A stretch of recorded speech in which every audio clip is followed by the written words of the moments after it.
കള്ളപ്പണ ഇടപാട് കേസിൽ യുഎഇയിൽ ഇന്ത്യക്കാരന് 358 കോടി രൂപ പിഴ. രാജ്യത്തിന്റെ ചരിത്രത്തിലെ ഏറ്റവും ഉയർന്ന പിഴ ശിക്ഷകളിൽ ഒന്നാണ് ഇത്. പ്രതി 5 വർഷം ജയിൽ ശിക്ഷ അനുഭവിക്കണമെന്നും ഇതിനുശേഷം നാടുകടത്തുമെന്നും കോടതി വ്യക്തമാക്കി. യുഎഇയുടെ ചരിത്രത്തിലെ ഏറ്റവും വലിയ കള്ളപ്പണ ഇടപാടു കേസുകളിൽ ഒന്നിലാണ് ഇന്ത്യക്കാരനും 15 കോടി ദിർഹം പിഴയും ജയിൽ ശിക്ഷയും വിധിച്ചത്. അബു സബ എന്നറിയപ്പെടുന്ന ബിസിനസ്സുകാരൻ ബൽവീന്ദർ സിംഗ് സാഹ്നിക്കാണ് റെക്കോർഡ് ശിക്ഷ ലഭിച്ചത്. ഇന്ത്യൻ രൂപയിൽ കണക്കുകൂട്ടിയാൽ 358 കോടി 4,38,000-ലധികം രൂപയാണ് പിഴത്തുക.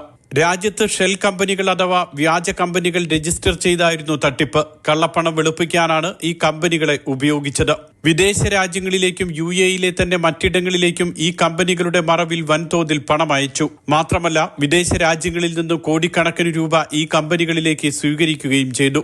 RSG ഗ്രൂപ്പ് എന്ന പേരിൽ 3 കമ്പനികൾ രൂപീകരിച്ചായിരുന്നു തട്ടിപ്പെന്ന് പ്രാദേശിക അറബ് മാധ്യമങ്ങൾ റിപ്പോർട്ട് ചെയ്തു. കമ്പനിയുടെ ചെയർമാനായിരുന്നു ബൽവീന്ദർ സിംഗ് സാഹ്നി. ഇദ്ദേഹത്തിന്റെ മകനടക്കം 33 പേരെ അറസ്റ്റ് ചെയ്തിട്ടുണ്ട്. ഇതിൽ 12 പേർക്ക് 5 വർഷം ജയിൽ ശിക്ഷയും മറ്റുള്ളവർക്ക് ഓരോ വർഷം വീതം തടവുമാണ് കോടതി വിധിച്ചത്. 33 ലക്ഷം ദിർഹം നൽകി ഫാൻസി കാർ നമ്പറായ 5 സ്വന്തമാക്കി ബൽവീന്ദർ സിംഗ് സാഹ്നി നേരത്തെ വാർത്തകളിൽ ഇടം നേടിയിരുന്നു. Mathrubhumi news, Dubai.